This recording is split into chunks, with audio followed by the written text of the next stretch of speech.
नमस्कार श्रोते हो, रेडिओ जयंतच्या आनंदी कट्ट्यावर मी अनुराधा आपण सर्वांचं मनपूर्वक स्वागत करते.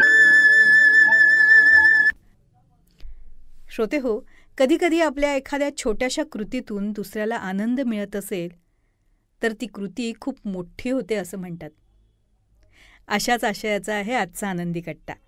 त्या रस्त्यावरून एक माणूस सतत जात येत असावा. कदाचित तो रेल्वेत नोकरीला असावा. रोज तो त्या दिवे विकणाऱ्या दोघांची घालमेल बघत होता.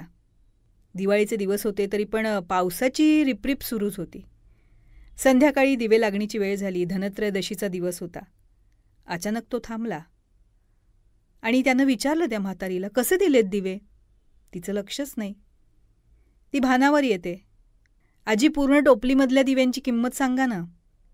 काकुळतीला येऊन म्हातारी म्हणते, भाऊ कशाला गरिबाची थट्टा करताय? सकाळपासनं कुणी नाही भेटलं तुम्हाला? तिच्या कोरड्या झालेल्या डोळ्यात टचकन पाणी येतं. नकळत तिच्या डोळ्यातलं पाणी त्याच्याही डोळ्यात कसं आलं हे त्याला कळलं नाही.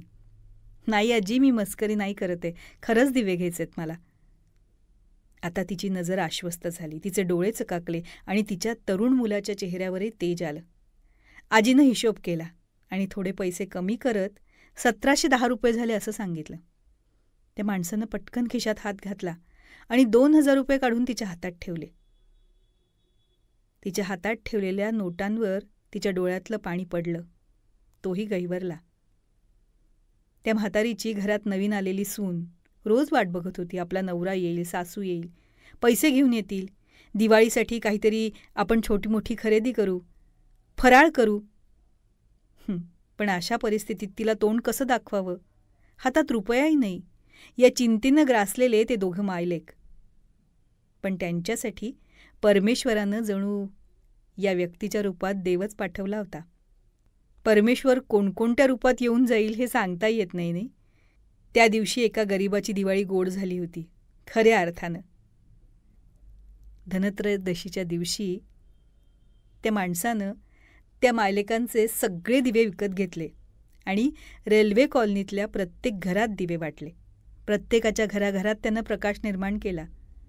आता प्रत्येक दिवाळीला या माणसाची त्या कॉलनीतल्या सगळ्यांना आठवण येईल आणि त्या म्हाताऱ्या आजी आणि तरुणाला तर कदाचित आयुष्यभर प्रत्येक दिवाळीला त्याची आठवण येईल आणि त्या आठवणीबरोबरच त्याला मिळतील त्या दोघांचेही भरभरून आशीर्वाद.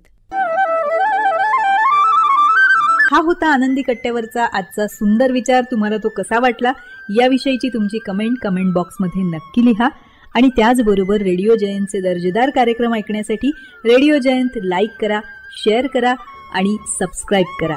रेडिओ जयंतचं सबस्क्रिप्शन फ्री आहे. आणि त्याचबरोबर नोटिफिकेशनसाठी बेल आयकॉनवर क्लिक करायला सुद्धा विसरू नका.